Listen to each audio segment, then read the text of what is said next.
పావుకి పూజ. పావుని ఇంటికి తెచ్చుకోవడం అన్నది సాధ్యమయ్యే విషయం కాదు కాబట్టి పాము ఉన్న చోటికే వెళ్లి పూజ చేస్తారు. నాకు మీరు ఒక విషయం కొంచెం జాగ్రత్తగా ఆలోచించి చెప్పండి. సాధారణంగా నాగుల చవితి చెయ్యనటువంటి వాళ్ళు ఉండరు. అన్ని వర్ణముల వారు చేస్తారు.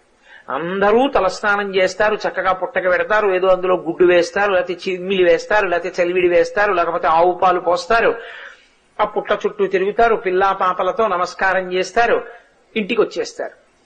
పావుని పూజ చేసేటప్పుడు ప్రకటనంగా ఒక మాట అడుగుతారు పుట్ట దగ్గర నిలబడి.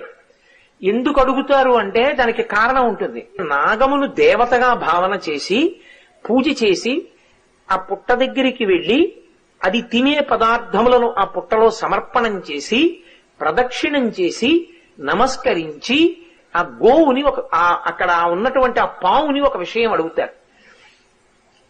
లౌకికంగా చాలా నాగరికమైనటువంటి ఏదో సంస్కృత భాషలో చెయ్యవలసినటువంటి శ్లోకములు కాకుండా చాలా తేలిక భాషలో అందరూ అడిగేటటువంటి రీతిలో అడుగుతారు. అందుకే నాగుల చవితికున్న విశేషం ఏమిటంటే దానికి ఏదో సంస్కృత పూజా విధానం ఏమి ఉండదు.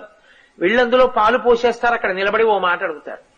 నన్నేలు నా గన్న నా కులము నేలు, నా ఇంటి నేలు, నన్ను కన్నవారి నేలు, నా ఆప్తులను ఏలు, పడగ తొక్కితే పగవాడనుకోకు, నడుము తొక్కితే నావాడనుకో, తోక తొక్కితే తొలగితూ వెళ్ళిపో, ఈ నూకల్ని పుచ్చుకో మూకల్ని ఈ పిల్లల నూకల్ని పుచ్చుకో మూకల్ని ఈ పిల్లల మూకల్ని ఈ. సంతానకారకుడు నాగదేవత.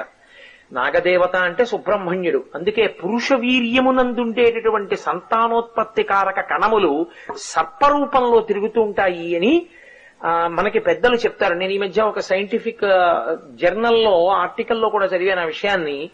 సర్పరూపంలో తిరుగుతాయి అని.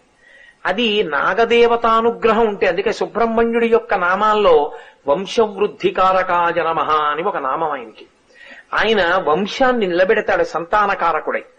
అటువంటి సుబ్రహ్మణ్యుడిగా భావన చేసి నాగం దగ్గరికి వెళ్లి ఆ పాము ఉన్నటువంటి పుట్టలో పాలు పోసి వేడుకుంటారు. ఈ నూకలు నువ్వు పుచ్చుకో మూకల్ని మాకియ్యి.